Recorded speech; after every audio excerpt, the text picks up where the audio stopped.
এই যে রাজ্যপাল ওর রাগ কেন আমার উপর? প্রথম রাগ হচ্ছে ওর খুব কাছের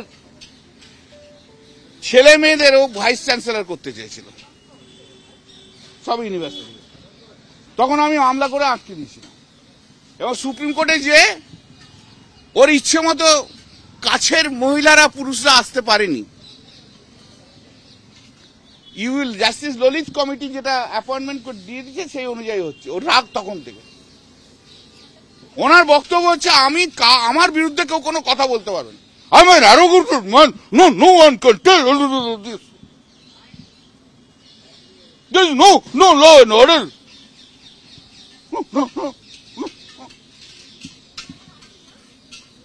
উনি হচ্ছেন এইরকম একটা লোক। ওখন সংবিধান যারা প্রণয়ন করেছিল তারা তো ভাবেনি যে এরকম হিংসাত্মক মনস্ক মানুষরা রাজ্যপাল হবে, যে একটা রাজ্যপাল হবে যার বিরুদ্ধে একজন মহিলা যে অভিযোগ করবে আমাকে মলেস্টেশন করেছে, তার তো কেস হচ্ছে না।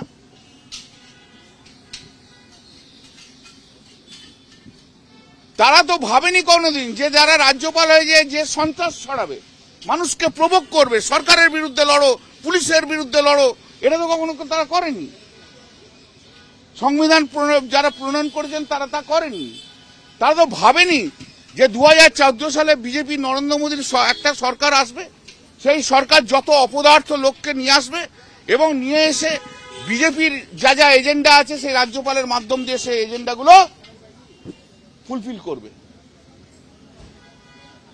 আজকে সময় পরিস্থিতি চেঞ্জ হয়েছে, আইনও পরিবর্তন হচ্ছে, দেখা যাক না। আছে তো সুপ্রিম কোর্ট পর্যন্ত। এই যে রাজ্যপাল ওর রাগ কেন আমার উপর? প্রথম রাগ হচ্ছে ওর খুব কাছের ছেলে মেয়েদেরও ভাইস চ্যান্সেলর করতে চেয়েছিল সব ইউনিভার্সিটি। তখন আমি মামলা করে আটকে দিয়েছিলাম এবং সুপ্রিম কোর্টে যে ওর ইচ্ছে মতো কাছের মহিলারা পুরুষরা আসতে পারেনি। ইউল জাস্টিস ললিত কমিটি যেটা অ্যাপয়েন্টমেন্ট দিয়ে দিচ্ছে সেই অনুযায়ী হচ্ছে। ওর রাগ তখন থেকে। ওনার বক্তব্য হচ্ছে আমি আমার বিরুদ্ধে কেউ কোনো কথা বলতে পারবে না। I'm an arrogant man. No one can tell this. There is no law and order.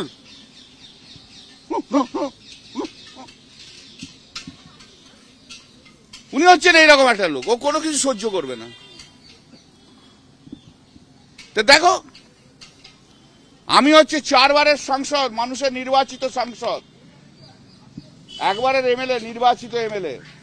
রাজ্য সরকার কেন্দ্রে মুখ্যমন্ত্রী বসে আছে, মানুষের নির্বাচিত, আর উনি অমিত শাহর পা ধরে উনি রাজ্যপাল। তফাৎ হচ্ছে এই,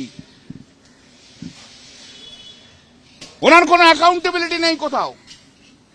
আমার অ্যাকাউন্টেবিলিটি রয়েছে। এই সংঘাত কি চলবে?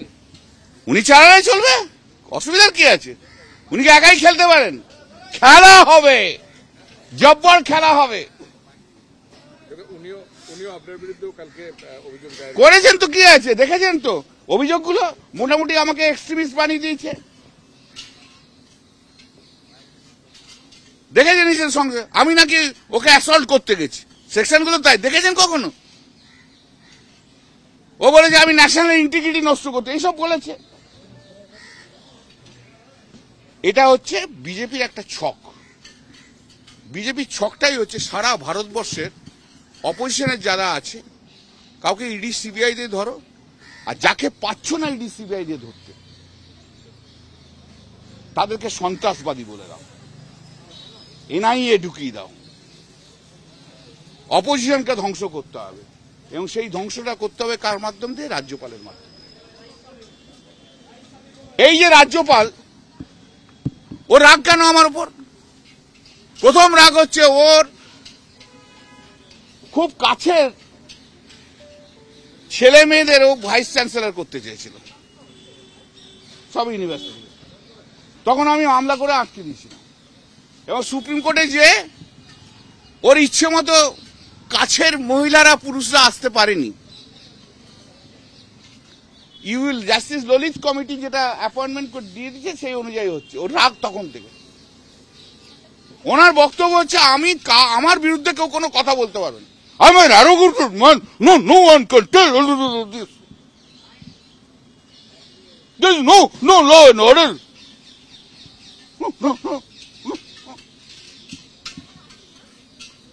উনি হচ্ছেন এইরকম একটা লোক। ওখন সংবিধান যারা প্রণয়ন করেছিল তারা তো ভাবেনি যে এরকম হিংসাত্মক মনস্ক মানুষরা রাজ্যপাল হবে, যে একটা রাজ্যপাল হবে যার বিরুদ্ধে একজন মহিলা যে অভিযোগ করবে আমাকে মলেস্টেশন করেছে, তার তো কেস হচ্ছে না।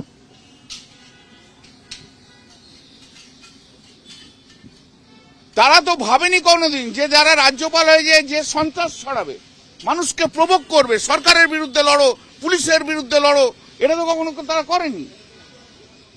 সংবিধান যারা প্রণয়ন করেছেন তারা তা করেনি।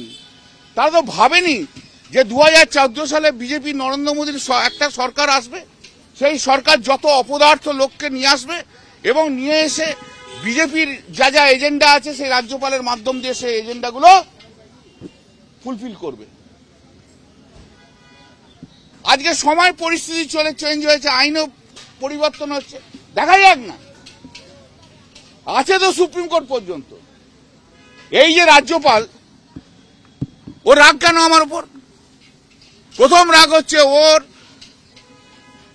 খুব কাছের ছেলে মেয়েদেরও ভাইস চ্যান্সেলর করতে চেয়েছিল সব ইউনিভার্সিটি, তখন আমি মামলা করে আটকে দিয়েছিলাম।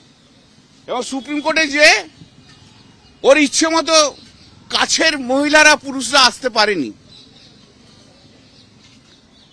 জাস্টিস ললিত কমিটি যেটা অ্যাপয়েন্টমেন্ট দিয়ে দিচ্ছে সেই অনুযায়ী হচ্ছে। ওর রাগ তখন থেকে। ওনার বক্তব্য হচ্ছে আমার বিরুদ্ধে কেউ কোনো কথা বলতে পারবে না। I'm an arrogant man. No one can tell this. There's no law and order.